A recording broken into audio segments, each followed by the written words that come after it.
15 বছরে তৃণমূল শাসনের অবসানের পর রাজ্যের রাজনৈতিক মানচিত্রে এখন নতুন সমীকরণ। ক্ষমতায় আসার পর থেকেই বিজেপি নেতৃত্ব বারবার দুর্নীতি ও তোলাবাজির বিরুদ্ধে জিরো টলারেন্স নীতির কথা তুলে ধরছে। আর সেই অবস্থানকে আরও একবার স্পষ্ট করলেন সোনামুখীর বিজেপি বিধায়ক।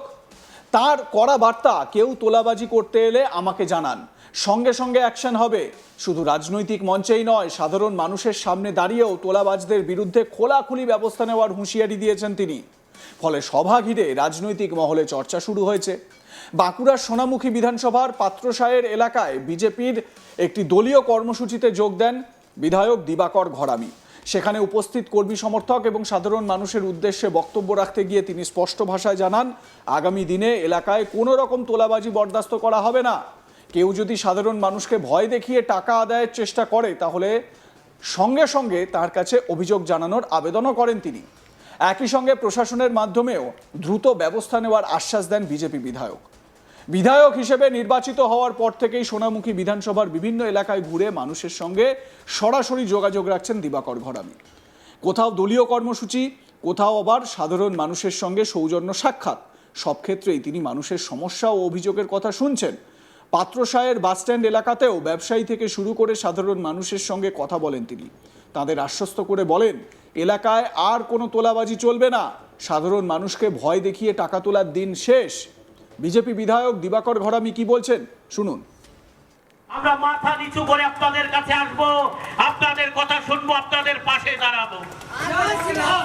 আজকে ভাই অনুপ বলছিল যে সন্ত্রাসের কথা, আমি এই মঞ্চ থেকে দায়িত্ব নিয়ে বলছি, সমস্ত ব্যবসায়ী বন্ধুদের, যদি কোনো মানুষ আপনাদের কাছে তোলাবাজি করতে যায়, ফেসবুকে আমার ফোন নাম্বার দেওয়া আছে, নইলে অনেকের কাছে আমার ফোন নাম্বার আছে, আমাকে ফোন করবেন, সঙ্গে সঙ্গে অ্যাকশন নেব এবং প্রশাসনকে দিয়েও তার ব্যবস্থা আমরা করব।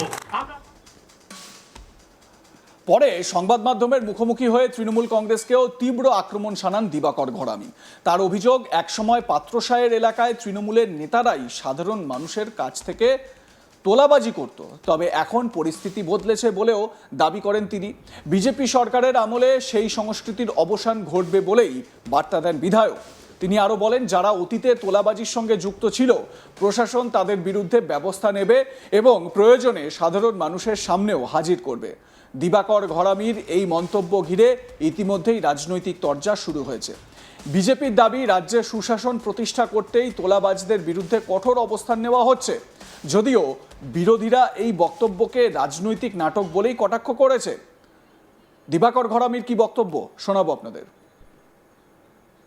আজকে প্রথমত আমি এই পাত্রসাহ ব্লকে বেলুর রসুলপুর অঞ্চলে রসুলপুর বাজারে মা দুর্গা এবং মা কালীর মন্দিরে পুজো দিয়েছি। তারপরে আমরা এখানে এসেছি মা চণ্ডীর মন্দিরে পুজো দিয়েছি। পুজো দিয়ে আমি পাত্রসাহে এসেছি, যে পাত্রসাহের গণদেবতা যেভাবে 2021-এ আশীর্বাদ করেছিলেন, কিন্তু 5 বছরে তৃণমূলের সন্ত্রাসের জন্য আমরা এখানে মানুষের পাশে দাঁড়াতে পারিনি। তারপরেও 2026-এ যেভাবে মানুষ আমাদেরকে আশীর্বাদ দিয়েছিলেন, তাই আজকে আমি ধন্যবাদ এবং অভিনন্দন এবং প্রণাম জানাতে, পাত্রসাহের মানুষকে প্রণাম জানাতে এখানে এসেছি। একসময় আপনি পাত্রসাহে ঢুকতে পারেননি, প্রচার করতে বা বাধা পেয়েছেন, আজকে সাধারণ জনগণের স্বতঃস্ফূর্ততার সারা কেমন? আজকে আপনারাই দেখছেন, হাজার হাজার মানুষ সেখানে উপস্থিত হয়েছে। কেউ বিজেপির কর্মী মাত্র কয়েকজন, সাধারণ মানুষ সবাই এসেছেন। ব্যবসাদার বন্ধু থেকে শুরু করে সবাই। আমাদের যে মোদিজির স্লোগান ভয় আউট ফরসা ইন, সেটা হয়েছে পশ্চিমবাংলায়। তাই মানুষের ভয় কেটে গেছে, মানুষ এখন স্বতঃস্ফূর্ত বেরিয়ে এসেছে। এই তৃণমূলের গুন্ডারাজের বিরুদ্ধে মানুষ জবাব দিয়েছে ভোটে, আর তাই মানুষ ভয় মুক্ত হয়েছে। আপনি বক্তব্য রাখতে গিয়ে দেখলাম যে তোলাবাজির উপরে করা বার্তা দিলেন, কি বলতে চাইছেন? একদম, এই পাত্রসাহেরে প্রচুর পরিমাণে তোলাবাজি হয়েছে। একটা কালী পুজোর নাম করে সেখানে লক্ষ লক্ষ টাকা তোলা হয়েছে। এখানে গরিব মানুষের জমি কেড়ে নিয়ে সেই জমি বিক্রি করে দেওয়া হয়েছে। বিভিন্ন অরাজকতা করেছে এখানে তৃণমূলের একজন বেতাজ বাদশাহ ছিলেন, তিনি এখানে রাজা ভাবতেন। তো তারা এসব করেছেন, ওনার নেতৃত্বে হয়েছে।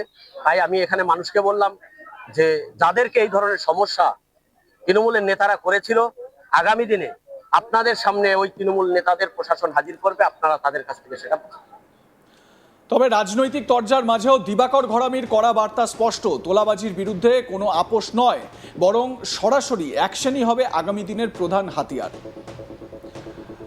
এবারে এর সঙ্গে যে বিষয়টা উঠে আসছে, রাজ্যে ক্ষমতা হারাতেই বিপাকে তৃণমূল কংগ্রেস। একের পর এক নেতা নেত্রী একদিকে যখন দলের বিরুদ্ধে ক্ষোভ উগরে দিচ্ছেন, তখন টিএমসির তৃণমূলের সাধারণ সম্পাদক অভিষেক ব্যানার্জির বিরুদ্ধেও অ্যাকশনে রাজ্যের নতুন সরকার।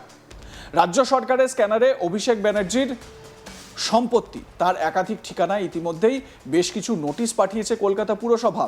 সূত্রের দাবি, অভিষেক ব্যানার্জির মা বাবা ও অভিষেক ব্যানার্জির কোম্পানি লিপস অ্যান্ড বাউন্সের নামে কলকাতা পুরসভা 17টা নোটিশ পাঠিয়েছে বলে সূত্রের খবর।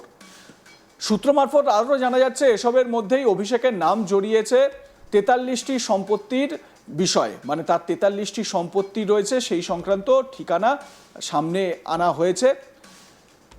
এ বিষয়ে বিজেপি বিধায়ক সজল ঘোষ আজ তাক বাংলাকে সরাসরি জানান, গরিবের ছেলে বেচারা, মাছ ভাত জোটে না, অত্যন্ত গরিব, চেয়ে চিনতে খায়, কয়লা গরু বেচে যতটুকু রোজগার হয় ততটুকু দিয়ে সংসার চালায়, মাত্র 43টা প্রপার্টি। ওর থেকে জাভেদ খানের ছেলে অনেক এগিয়ে, 90টা প্রপার্টি। হীরক রাজারও এত সম্পত্তি ছিল না।